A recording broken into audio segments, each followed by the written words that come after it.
Miss হবে না আপনার পছন্দের টিভি শো। দেখুন জি5 অ্যাপে একদম ফ্রি।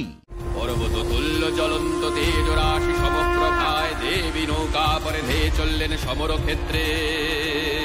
অগ্নিদৃষ্টিতে দেবী খোঁজেন মদগর্বী অসুরের, আকাশ পথে অসুর আসে।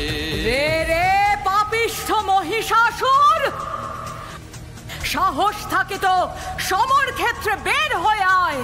কে কে মহিষাসুরকে যুদ্ধে আহ্বান করছে? তোর অন্তিম কাল আসন্ন। এক নারীর এত বড় স্পর্ধা, যুদ্ধ করবে মহিষাসুরের সঙ্গে?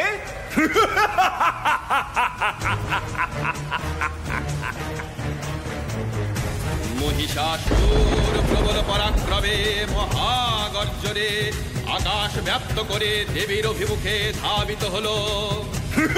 চতুর্দশ ভুবন কম্পিত করে অপরিমিত শক্তিতে অঙ্গ জ্যোতিতে ত্রিভুবন আলোকিত করে খড়্গহস্তা দেবী পদার্পণ করলেন সমরাঙ্গনে অসুর নাশে।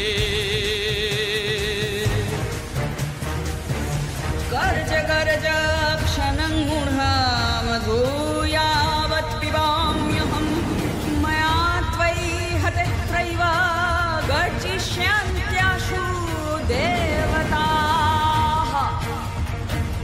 অতঃপর মহিষাসুর ধারণ করে রূপ মহিষের, এবার দেবী বধ করবেন মহিষকে ভয়াল আক্রোশে। সিংহ বাহন যায় গর্জি, হায় মহিষ পানে। মহারণে মহামায়া অসুর নাশে,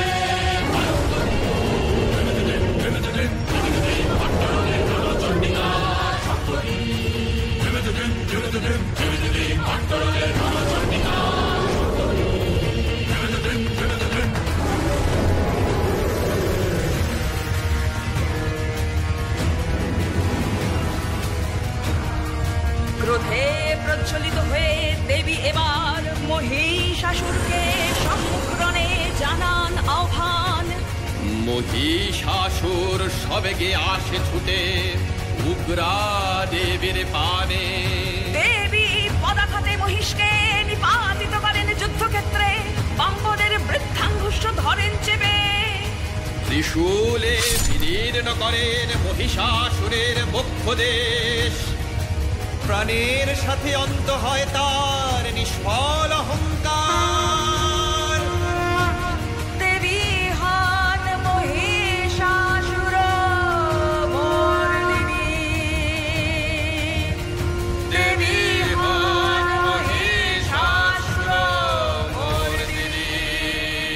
रूपं देहि जयं देहि यशो देहि दिशो जहि।